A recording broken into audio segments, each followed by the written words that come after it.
Hey, what's going on, you grungy ground? So coming at you with a different type of video today, a little bit more of a breakdown video of a matchup against Durant that I had on the PTCGL ranked ladder a little bit ago. And these type of videos I don't usually bring to the YouTube channel. I think I've done a couple, but these are the type of videos that you're gonna be able to find on my Patreon page that I'm reopening up. I used to do these kind of videos a little while ago on the Patreon page, but I shut the Patreon page down because I just didn't have enough time to make content over there. But I am bringing it back, and I'll be doing 2 weekly videos over on the Patreon page.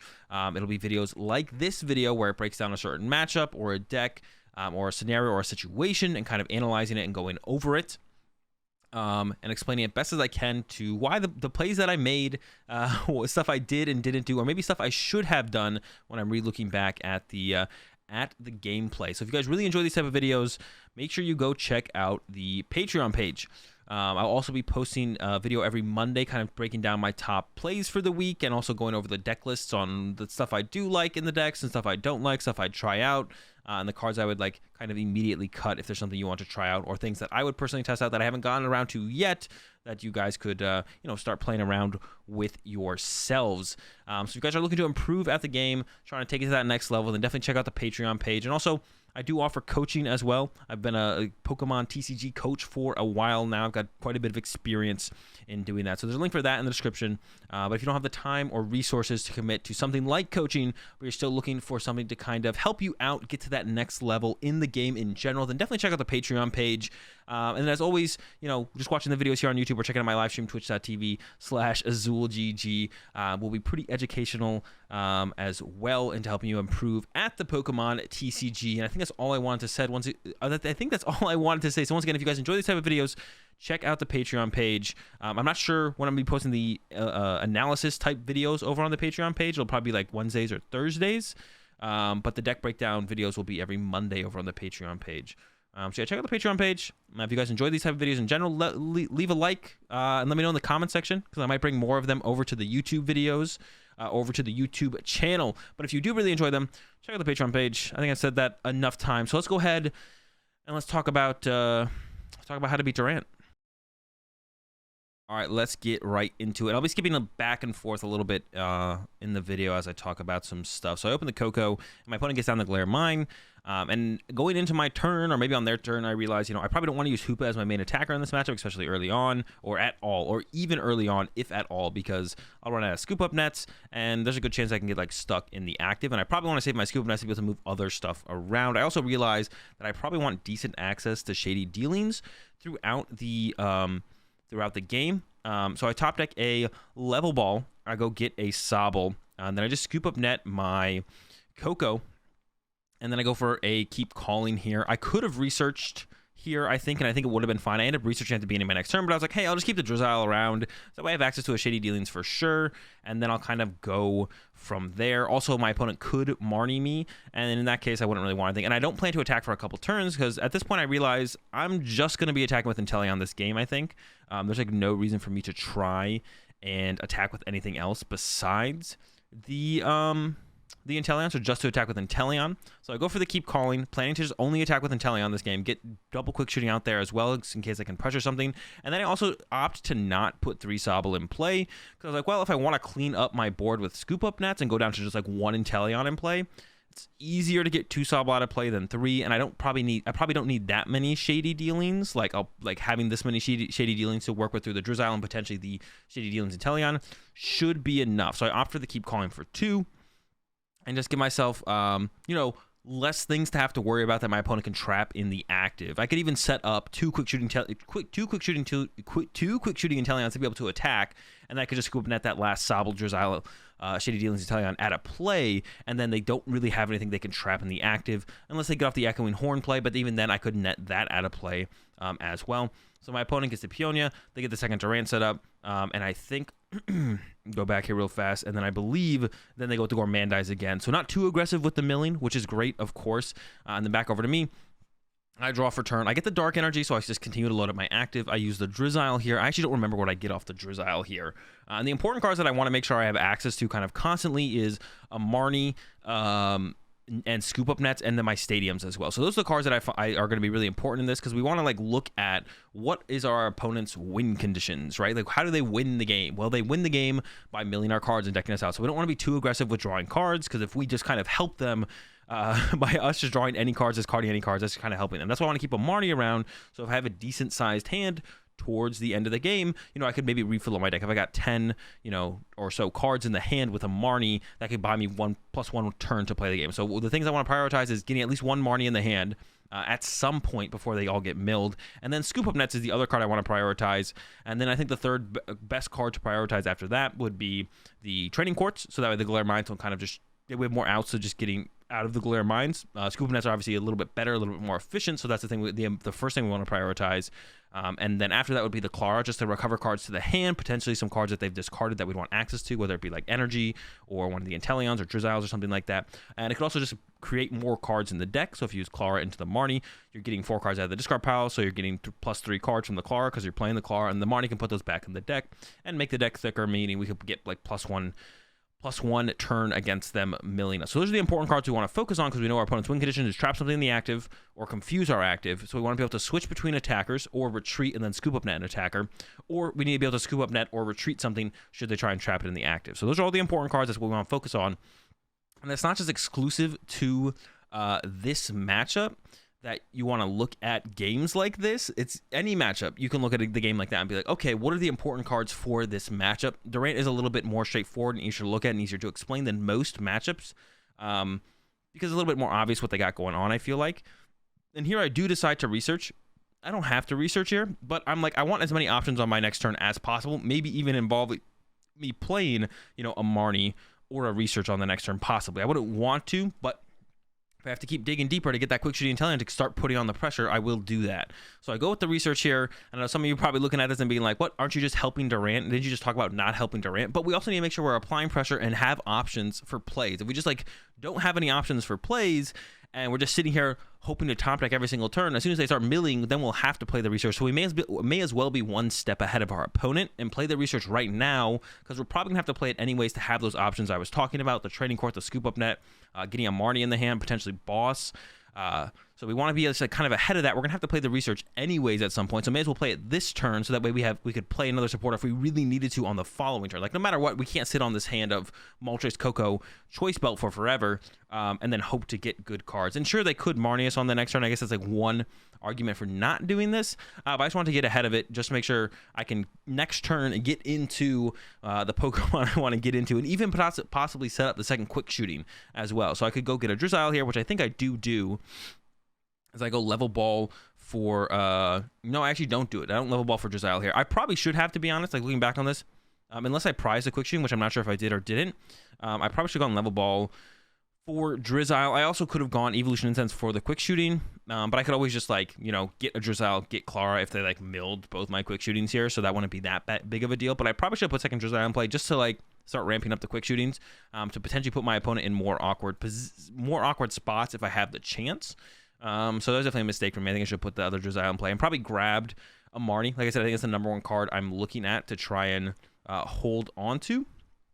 Is the Marnie. That's like the number one card, just to like put a bunch of cards back in the deck. We're gonna be sitting here drawing, attacking, and between the prize cards and the top decks, we could build up a pretty big hand in not too long. They get the Chatot, they hit the Peonia again off the Chatot, and then I think they get like, yeah, they get the whole Durant squad down here. They get the Snorlax out of the active, and then they get a mill for 4. They do catch my, let's see what the Devourer is here. They catch a Scoop Net and my Shady Dealings and Teleon, so those are 2 pretty good hits, but they're going to hit good hits, you know. When you're milling 4 cards, you're probably going to get 1. When I have so many good hits left in the deck, you're probably going to get something. So it's really not that big of a deal. Would have liked those cards, and I top deck a Drizzile here, which is a pretty nice top deck.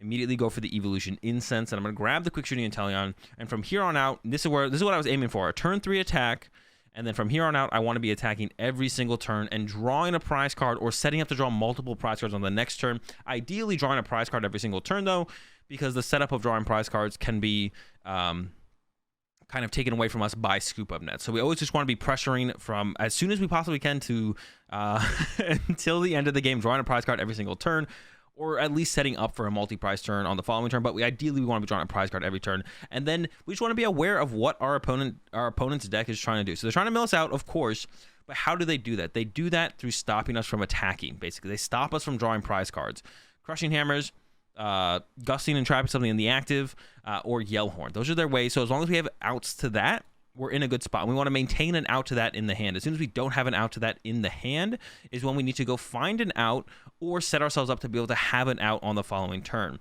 that's all I'm concerned with here. I go and get a Marnie out of that because I feel like that is the most important card to have access to, because our hand is already a decent size here, and we're going to get a prize card this turn. We'll get a top deck next turn, and that'll kind of repeat for the next couple turns. And if we are not being forced, I actually search out an energy here as well. And I believe I attach this to the Drizzile, and this is to play around the Yell Horn. So if my opponent does Yell Horn this turn, I can set up the second Quick Shooting Inteleon, or I can net the active Quick Shooting Inteleon, go get another energy out of the deck through a Training Court or another Energy Search, or top deck, whatever, maybe the prize cards, and then I can attack again with the next Quick Shooting. So I'm already preemptively playing around the Yell Horn, giving myself as many outs to the Yell Horn as possible, especially if my opponent Marnies me. You know, I have this hand here, Level Ball for Drizzile, Scoop Up Net can reset something. So the current hand can kind of get me out of anything my opponent would throw at me, but if my opponent Marnies me and then Yellow Horns me, who knows? So I want to be set up as possible to go down different routes should I need to. So I put this Dark Energy on the bench Drizzile because of that. And then that's it. I don't play any more cards past that. I don't feel like I'm pressured to play any more cards past that. I could have got a Drizzile with the Level Ball here. I think that would have been the one thing I could have still done, but I believe there's 2 Drizzile left in the deck, so the chance that my opponent mills a Drizzile here is pretty low. And if I was to top deck it or draw something different off the prize cards, I would maybe change whether or not I need it or want it. I feel like I have the flexibility to kind of chill for a turn, and you want to do that as much as possible against Durant as well. You don't just want to rush into making sure you have everything, because as soon as they play a Marnie, you lose those outs or those cards that give you more options. So you also just don't want to rush into losing all your options. As soon as you get Marnied, you can reset your hand. You know, you put your Drizzile in your hand, now it's on the bottom of the deck instead of in the hand or whatever. Then all of a sudden, you know, you don't have the Drizzile in the deck anymore, and then you can whiff the Drizzile when you need it. So just kind of play it slow until you need to play it fast. Like, we have everything we need. We don't need to go any further. And the second Quick Shooting would have been nice to probably set it up, especially, you know, my opponent did put the Chat Out in place, so that's like a perfect target for the second Quick Shooting, is this Chat Out, so I can start to build up Quick Shootings on the Chat Out while I use the Quick Shooting plus Waterfall to KO the active Durant every turn, build up second Quick Shootings on the Chat Out, and they still have plenty of Scoop Up Nets left, so it's kind of more so to force them to go find and use the Scoop Up Net and kind of put that pressure on them there as well. And if they do whiff, I kind of get a free prize card eventually. So that's something I want to look to set up to put that pressure on my opponent. And there is the possibility that I could Scoop Up Net, reset a Quick Shooting, and do like triple Quick Shooting in one turn, so then I can like get that extra Quick Shooting off. Another mill, they get one of my Training Courts, and they get one of my Drizziles. As long as I have my last Drizzile in the deck, it's not that big of a deal, and I believe I do. Top deck Scoop Up Net is really good though, so I lose the Training Court, which I mentioned, like, it's a way to bump the Galare Mine, so I can move stuff around. It also gives me the energy for a turn through the Training Court. And then I'd be able to, you know, move the Galare Mine. Everything has 1 retreat cost, and then Galare Mine gets the energy to retreat. I don't end up using the Level Ball for the Drizzile here, but I feel like I definitely should have, so I think that's a mistake here from me, is not using the Level Ball to get the Drizzile. Once again, another KO. We've got that going. I could have gone, like, Level Ball for Drizzile, possibly to get an Evolution Incense to put the second Quick Shooting in play. That would have been fine. Don't go for it. I think it's also not that big of a deal that I don't put the second Quick Shooting in play, because they do still have a ton of Scoop Up Nets left, so I don't think pressuring the Chat Out is, like, necessary, and we see one right there.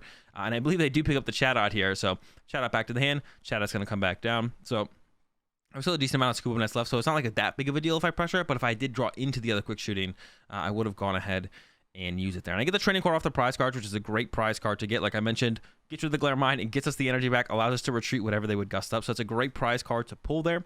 I didn't check my prize cards in this game, so I didn't know it was prize, but good prize card to pull. And I believe they get double tails on this Chat Out with 2 Scoop Up Nets. So now they only have 1 Scoop Up Net left. So now here is where it becomes like, okay, pressuring the Chat Out is a lot better than it was a couple turns ago. Yeah, pressuring the Chat Out becomes a much bigger deal. Another Devour comes in, double Dark Energy and a Marnie. The Marnie doesn't matter because we did prioritize a Marnie with one of our initial shady dealings. So double Dark Energy, I mean, it could hurt us, but it does set up a Dark Energy for the Training Court now. So yeah, getting another Quick Shooting into play here definitely becomes a lot stronger because they are so low on Scoop Up Nets. I don't think I prioritize that here. I think I maybe go with... No, I still just keep swinging. And that's all we want to do. Like, as long as we're swinging, you just keep swinging. And then I do have, like, double net plus Training Court. Like, we have a ton of outs to all of these shenanigans they could possibly throw it as. And as long as we have that, we just maintain it by holding it in our hands and just make sure as long as we're drawing a prize card every turn, we just don't play anything else. And we just don't overextend our cards that like win us the game, right? We went over those, how important, though the important ones, Marnie initially, and look how big our hand has gotten. 1, 2, 3, 4, 5, 6, or 11, it says right there. So we're going to put like, we draw 5, so we can put 5 cards back in the deck, which is basically +1, maybe 2 turns of getting devoured, depending on how much they're devouring for, and if the shovels are involved and whatnot. And here we see my opponent grab Snorlax, and now this is a really interesting part. And in this game, I'm pretty far ahead at this point, so it's not as crucial. This situation isn't, but making note of these kind of situations is huge. So I know my opponent has 1 Scoop Up Net left, and they could play other switch cards and stuff like that. But seeing them play 3 Scoop Up Net means they probably play 4 Scoop Up Net, and that's probably all their Scoop Up Nets, especially because they play the Chatot. So they're trying to reset Chatot. They want to be able to move their Snorlax, so they probably just play 4 Scoop Up Nets. I realize they are down 3 Scoop Up Nets. Now, this doesn't just apply to Durants and Scoop Up Nets. This applies to anything. When your opponent's out of boss or out of switch, there's different plays that can be made. And there's only ever one optimal line of play each turn to give yourself the highest chance to win the game. But there's different plays that can be made when your opponent is out or low on resources. And knowing that they only have 1 Scoop Up Net left with Snorlax in play, and they just benched the Snorlax. So I know that after I KO this Durant, they want to use Snorlax. But they only have 1 Scoop Up Net left. So if the Snorlax is in the active and they want to move it, they can't pick up the Chatot anymore. So now when I pressure the Chatot with Quick Shooting, it's stuck. Or they just leave Snorlax in the active for the rest of the game, and either way I win. So now I know that pressuring the Chatot is a lot better of a play, and going after that is a lot more valuable because they only have 1 Scoop Up Net left. So now here, I'll play the Evolution Incense, and I will prioritize, or I should play it here. I think I do play it here. If not, I misplay, but I'm pretty sure I play it here. Yeah, there we go. Evolution Incense, I get the Quick Shooting. I might even level ball for because actually in my current hand, I have game on board if I actually evolve to the Drizzile. So I get the Drizzile here, so now I can go triple Quick Shooting next turn, and I actually grab a boss here so I can get around the Snorlax. And I don't know their full 60 for sure. These are all things I'm kind of making guesses on. But knowing what their list probably looks like means I can make these assumptions and then play into those situations. So not only knowing what knowing what these decks play is also a huge advantage to be able to take advantage of, right? And if they do play other cards, I'm not put in a terrible spot because I went in Shady Dealings for my boss, right? They could play something that could make it more awkward that I did that, but it's not the end of the world in this situation. But it's a pretty fair assumption, like I said, to assume they have 1 Scoop Up Net left and they don't play any other switch cards, because it doesn't really make any sense besides maybe like a Bird Keeper. I could see that being the other switch card they would play, but they probably don't play any switches. Or maybe Escape Ropes, but probably not Escape Ropes either. Because 4 Scoop Up Net makes sense because they have the Chatot, and playing more than that as far as switch cards goes becomes pretty redundant in a Durant deck. You don't need that many switch cards in the deck, so it doesn't make any sense for them to play any more than that. It's a pretty good guess that they only play the 4 Scoop Up Net. So now I basically set up game on board here.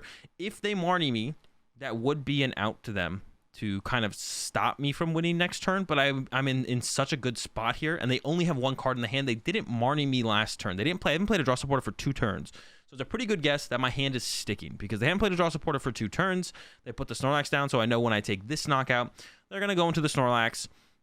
And then my hand will stick, and then on the next turn, I can triple Quick Shooting the Chatot and then use Hoopa, which I haven't used all game, and I explained that earlier on why we don't want to use Hoopa. It's probably just going to eventually get stuck in the active. So we'd much rather just attack with Inteleons, and then we can use Hoopa to KO a Durant and close it out. And that's what ends up happening here. My opponent sends up Snorlax, uses Gourmandize. We go for the triple Quick Shooting. We KO the Chatot through the triple Quick Shooting, and then we have the Hoopa there on the bench to combo with a boss to KO a Durant. And all we did this game was we found our most efficient attacker into the Durants, which ends up being Quick Shooting Inteleon. Hoopa is a little bit more aggressive. I can use it 2 turns sooner, but I need a Scoop Up Net to reset it every single time, and I'll run out of those pretty fast between, using them on the Hoopas and then my opponent potentially milling them, and then if all of a sudden I have to play Researchers or Marnies to find more Scoop Up Nets to move my Hoopa, even if they're in the deck, then all of a sudden I'm milling and playing more cards, and then my opponent has to do that much less to deck me out, and then I lose the game faster. So identify that our best attacker in this situation is the Inteleon.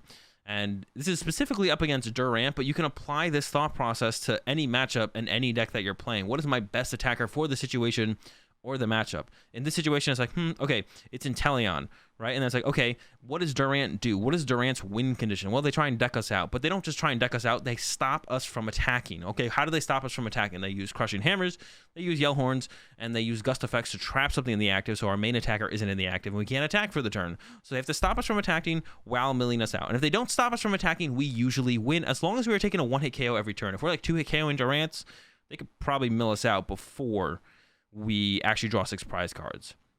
But we have an attacker that is an efficient attacker that can't be stopped from attacking very easily, and it can, 1-hit KO Durant, which is the quick shooting Inteleon with the waterfall and the ping. So we identify that, we set that up, and then we're like, okay, what are the other ways that they can win the game? Well, they can stall something in the active, or like whatever I mentioned, the Yell Horn. Crushing Hammer is not really that big of a deal. I guess Crushing Hammer early on could have been a bigger deal, but they got that first tail, so it didn't end up being a big deal. But I should have been able to find energy. So even like a turn slower, we're still in a pretty good spot, I feel like, if we attack a turn slower. But it could have gotten pretty hairy if we were attacking a turn slower. So shout out to my opponent for whiffing the Crushing Hammer, I guess.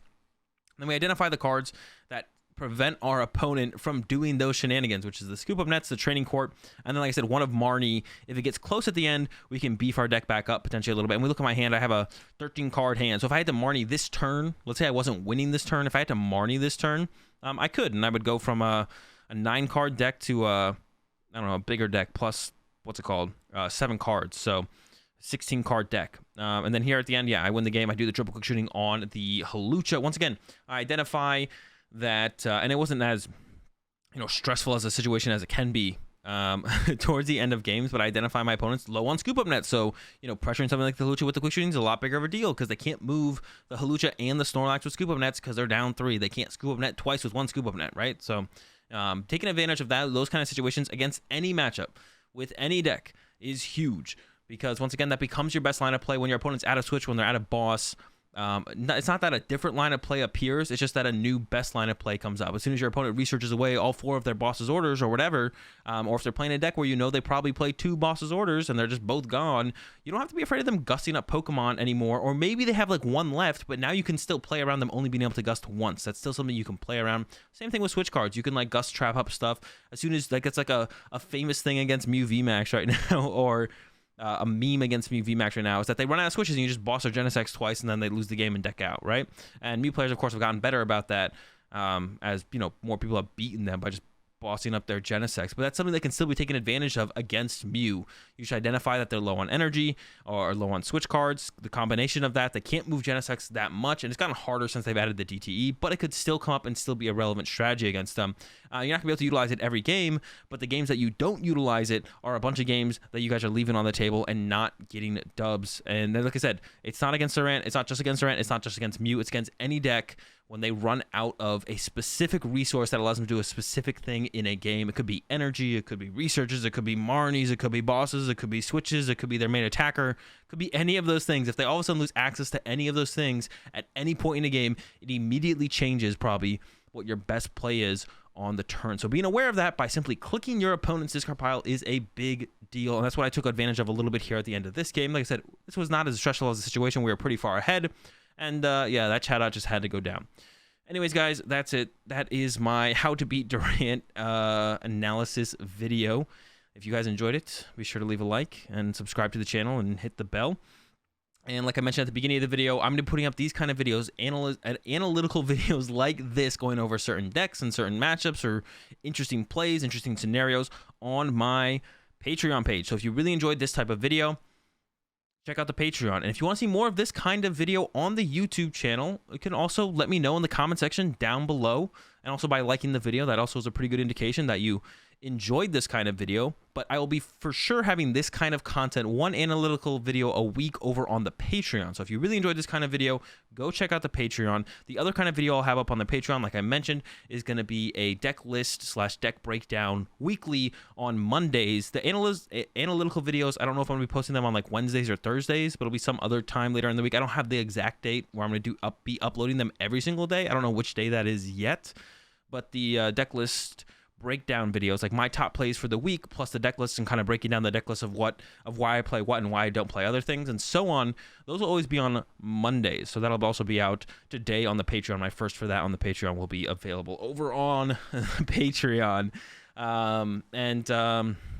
As always, check out the coaching as well if you guys are interested in coaching. And then if you don't have the time or the resources to invest in, the Patreon page or the coaching, as always, the next best way to just get better at the game is watching the videos here on YouTube or checking out the live stream, twitch.tv/AzulGG. First link in the description. Give it a click, give it a follow, and I'll see you guys tomorrow.